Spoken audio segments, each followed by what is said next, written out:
Alright, y'all. I think I've been playing long enough where I can not only show y'all how to move, but I can show you how to schmooze. So the first thing, before we get into that, I'm going to recommend you change your controls.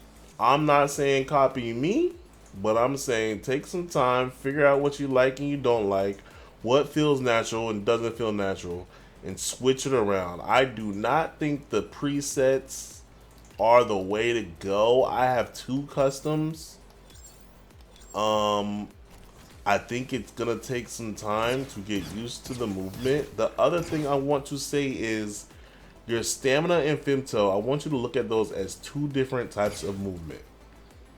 But you want to use them as one. And once you kind of understand that and get used to being able to switch between both when you need to, that is when you're gonna have mastery over your arsenal.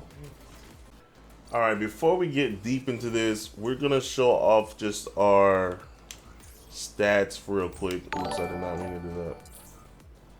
Vagabond, what a weird name.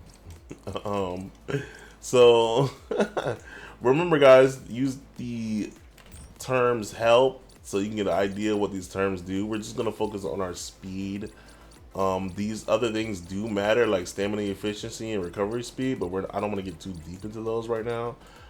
Ground speed determines how fast you're on the ground. My ground speed is a 31.7, aerial speed is 20.2, how fast I am in the air. Jump performance, very important for movement, affects jump height and speed, also affects certain damage and abilities from your weapon skills. We also want to look at your weight. So I'm actually losing speed ground and in the air because of my weight. If I unequip some items, I'd probably lose that weight.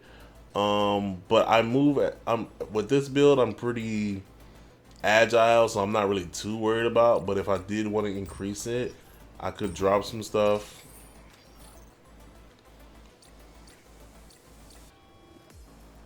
See, now I don't lose those percentages because I dropped the weapon. But again, it was only a 1% difference, so I'm gonna put it back on because I'd rather have this weapon than not.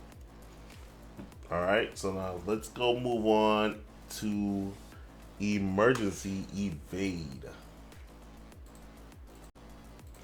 Okay, emergency evade uses your stamina. You do get iframes when you're doing this. It does take, for me it takes about 10 stamina every time I do it. I have 120 stamina. And you can also hold it to like hover. You don't want to spam this. If I would kind of look at your emergency evade button as closing the gap for short distance, short term movement. Your Femto boost, I would look at that as for long-term movement, for travel, but you can also use it in combat if someone's further away from you. You rather use your Femto.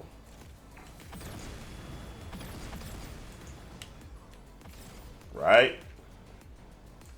And in combination, you could do things like this, where you use your Femto, close the gap, change your direction with your emergency. Again, either to like kind of stray around them quickly, giving you iframes, and move in and out.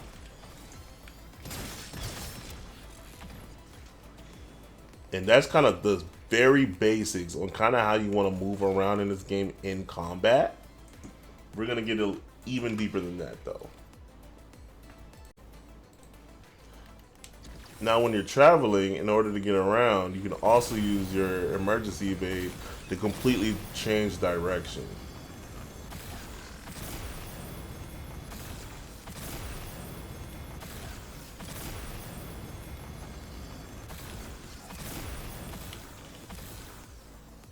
You can also double tap out of it, change the direction, hit A again. That's another way to do it. You have a little less control doing it this way, but it is nice when you get really good at it. You can also use it to kind of drop. Double tap A, drop altitude, hit it again. You don't have to hit the boost button again to get back into this form. Because if you do, you'll do the little animation. If you just double tap A to drop altitude, hit A again, you won't do that little animation. This is something they do not teach you. It's something I kind of just figured out.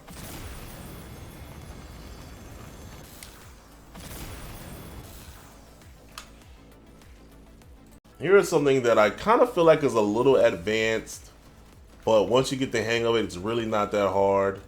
And I got this from TSB Fluffy. He's a Japanese content creator who's covering Daemon, Ex Machina, Titanic, Scion. He played the first one too. And I don't really have a name for it. I kind of call it the Fluffy Wave.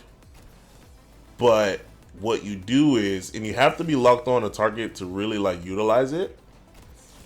But you lock on a target, you boost, and you hold A. When you're locked on, when you ascend, you let go. And you can fire while holding momentum. Drop, hold A, fire. Drop, hold A. Oh, I hit the ground. Fire. Drop, hold A. I kind of messed it up there. It's a little weird on these targets. It's this move right here helps a lot in a certain boss fights. These are the best weapons to use with this.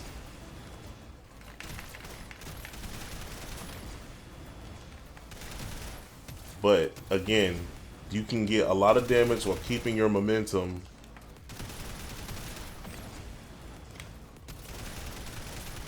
I'm getting better at it now. I call it the Fluffy Wave.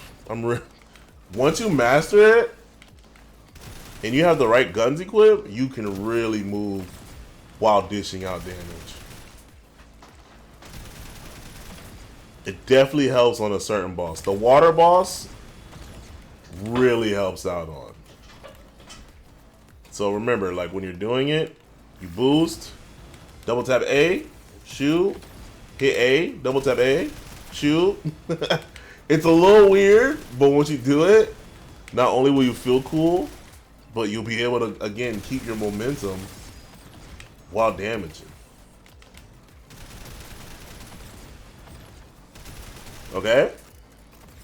Now, some of you guys probably already figured this out, but this is boost jumping. If you hold hover or your emergency evade and short hop, you'll kind of carry the momentum. So you kind of get pretty far. You can use this to evade. If you're locked onto a target, you can really take advantage of it. I kind of messed it up there.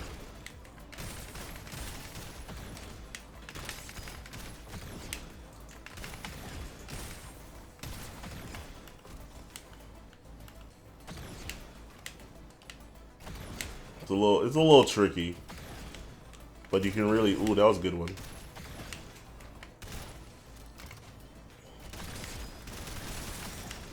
But it kind of helps you kind of conserve your stamina.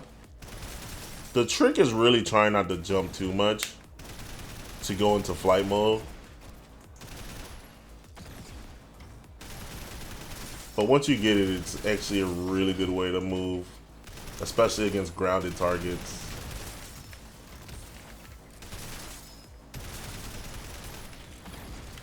We schmoovin' a little, alright? Okay, here's another small trick that GK actually taught me. But when you start and initiate your long boost, your sprint, when you hear your boots charge, if you tap A during it, you'll go straight into the air and just boost straight in the air. You can kind of fly low to the ground this way without getting too high.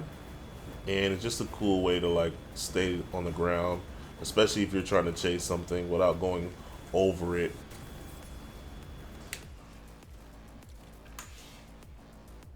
Here is another trick on movement that most of you guys probably figured this out already, but you kind of want to use your melee, especially if you're using Tai Chi, to like always close the gap. It's literally the fastest way to get to an enemy. Even if you miss, say you miss, right? I'm all the way back here. This is still one of the fastest ways to move, especially if you don't have something like blink. So I miss, I cancel, and I do it again.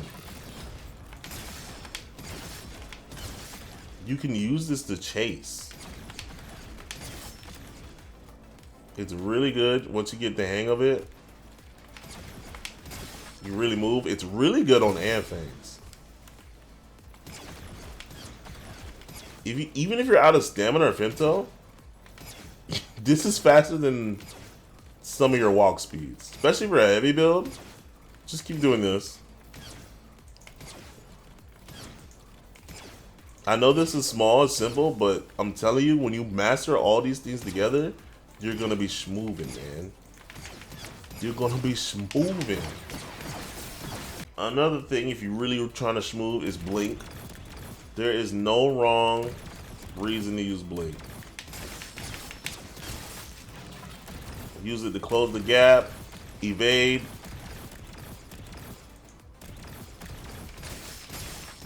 Again, just using it on top of everything else,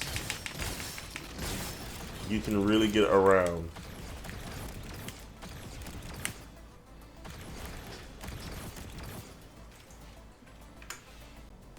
Another really good to close the gap on especially big bosses or big enemies is Grapple Chain. You can pull yourself to an enemy, it's really fast. It doesn't take too much stamina in Femto. It looks stylish. It does stun like some enemies, like it does a little something. And you can use it against small enemies to pull them. Does a little bit of damage. Very good on heavy builds.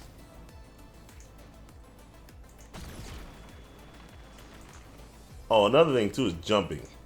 I forgot to cover that. Jumping depends on your, your jump height, your jump speed, your leg strength. Remember, you can short hop. You don't have to jump that high all the time. Short hopping will help you kind of get around just in the map. I jump a lot to evade, actually. Especially weapon or legs with good jump speed. Like, you can just jump out of the way of a lot of attacks that doesn't use stamina, doesn't use Femto.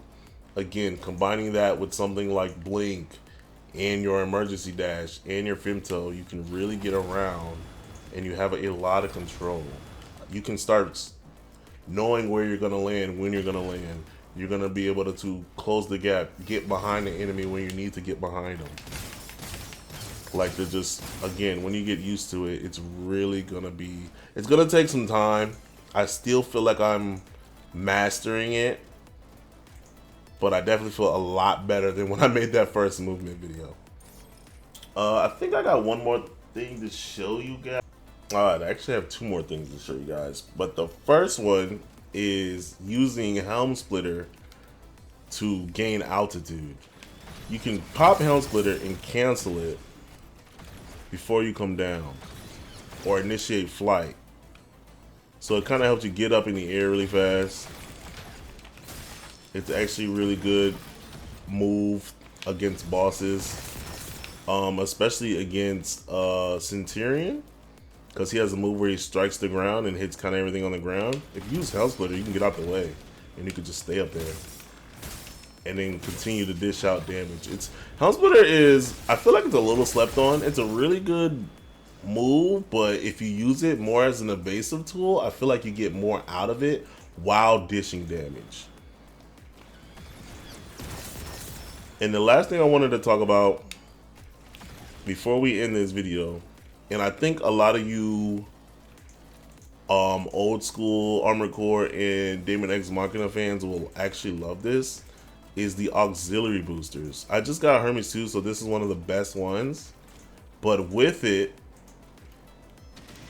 you get this alternate boost mode. And you kind of like hover with it. It's a little weird on the turns, but you can kind of cancel it with emergency dash. I don't recommend doing that a lot because it does take a lot of stamina. While you're using it, this does use less stamina than your traditional, you know, emergency evade dash. But you can fire while you're doing this. I think there are faster ones. And again, if you build for stamina, it's probably better. You can also use bow while you're in this hover mode. It's pretty cool. But again, just remember too, you run out, you still have your normal boost. And you go into that.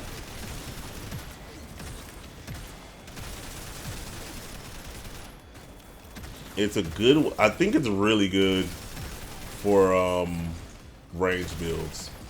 I don't think this really has too much use for melee builds, but for range users with assault shift, it's probably really good.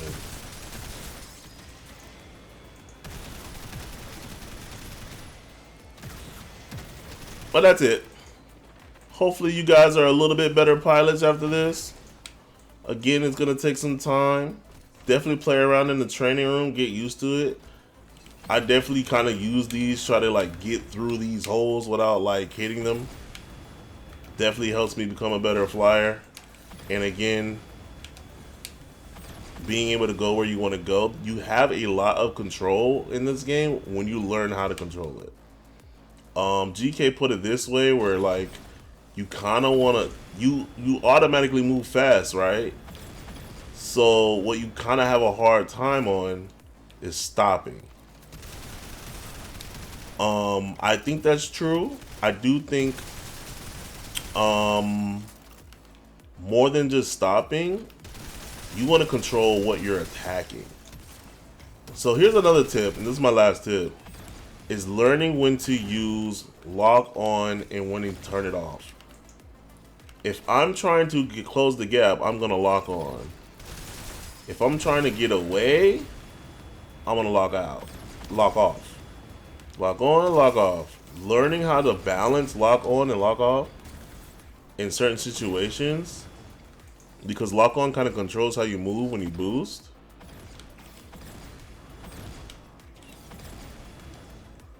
Learning when to cut it off can really help you. It's going to give you more control. Going to be able to help you stop, turn around, attack, or even not stop, like even keep going and attacking. Okay? So yeah. Ending it here. Again, hopefully you guys are a little bit better schmoovers. Alright, y'all. Peace.